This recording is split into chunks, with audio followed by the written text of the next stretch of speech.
හොඳයි අපි දැන් ඉන්නේ මේ ICP පොයින් එකේ.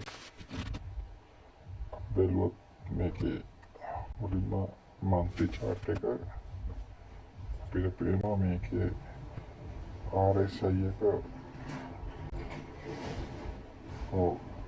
support එකට ඇවිල්ලා තියෙනවා. stochastic uptrend එකක් indicate කරලා තියෙනවා. ඒ වගේම මේ මෙතන හැදලා තියෙන candle එක මේ candle දෙකම තාම දෙවෙනි මේ green candle එක ඉවර නෑ. නමුත් අපිට red candle එක bullish බව පෙන්නනවා. හැබැයි දැන් මේක අපි history එකත් එක්ක බලනකොට මෙතනදී මේ 20 නැත්නම් මේ 19 පාස් කරන් යයි කියලා දැම්ම හිතන්න හොඳ නෑ. සාමාන්‍යයෙන් ටාගට් තියෙනවා නම් 12 වගේ තමයි ටාගට් තියන්න සුදුසු.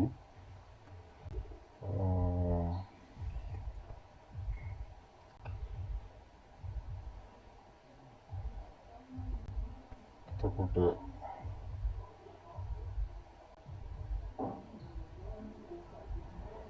මේක අපි weekly chart එකට ගිහිල්ලා බලමු. weekly chart එක බලපුවම අපිට පේන්නේ මෙතනදී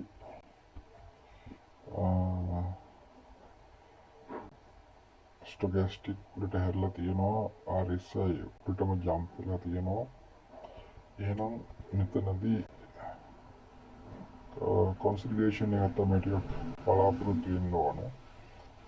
consolidation එකක් නැතුව මෙතන down වෙන්න පටන් ගත්තොත් අපිට හිතන්න වෙනවා මේකේ uptrend එක අපි monthly chart එක දැක්ක විදිහට දැම්ම පටන් ගන්න නැහැ කියලා. අඩුම මේ යට තියෙන support level එකට මේක ඉන්න තියෙන ඊට වඩා වැඩි. ඊට පස්සේ තමයි අපිට හිතන්න වෙන්නේ ඊළඟට වෙන්නේ මොකද කියලා.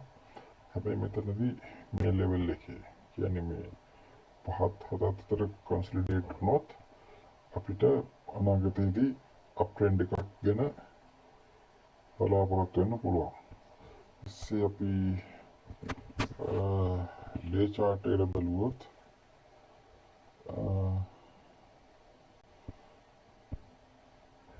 ඔයාලට පේනවා මෙතනදී consolidation එකක් වෙලා තියෙනවා. හැබැයි consolidation එක වෙන කාලෙදී RSI එක මෙතන විතර ගත්තොත් RSI එක දිගටම අප්ලා තියෙන divergence එකක් තියෙනවා. ඉතින්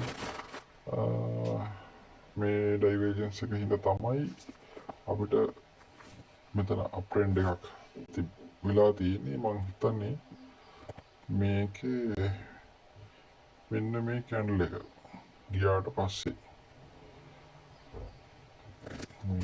හරියටම ගාව හරි ඔන්න ඔය candle එක වැදුනා නෑ. ඔක නෙමෙයි ඊළඟ එක. අන්න හරි. ඔන්න ඔය candle එක වැදුනට පස්සේ entry point එකක් තිබිලා තියෙනවා. ඒකට පස්සේ ඊළඟ candle එකේදී අපිට enter වෙන්න පුළුවන්. ඊට පස්සේ ඔන්න selling pressure එකක් කියලා තියෙනවා. මේක ඇත්තටම මෙහෙම වෙනවා. ඉතින් ගොඩක් වෙලාවට ඔය ඕකත් අල්ලලා අපිට එන්න වෙන්න පුළුවන්. ඒ කියන්නේ ඩොලර් 5ක් කියන පොඩි ගාණ උදාහරණයක් අපි කියන්නේ ඩොලර් 5ක් මේකේ දැම්මම ඊළඟ එකෙත් තව ටිකක් පල්ලෙහාටදී ඩොලර් 5ක් දාලා අපිට සයිස් එක තව වැඩි කර ගන්න පුළුවන්. ඒකල හැබැයි අපිට ස්ටොප් ලොස් එක ඔය ලෙවල් එකකින් වගේ තියාගෙන ඉන්න පුළුවන්.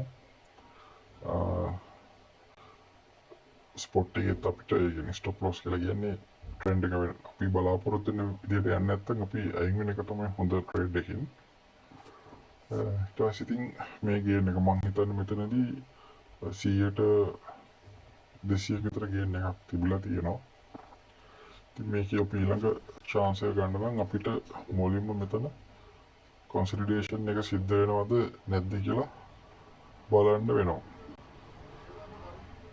ඉතින් ඔයාලා මේක පොඩ්ඩක් alert එකේ ඉඳලා consolidation එකෙන් පස්සේ අප්පැත්තට මාකට් එක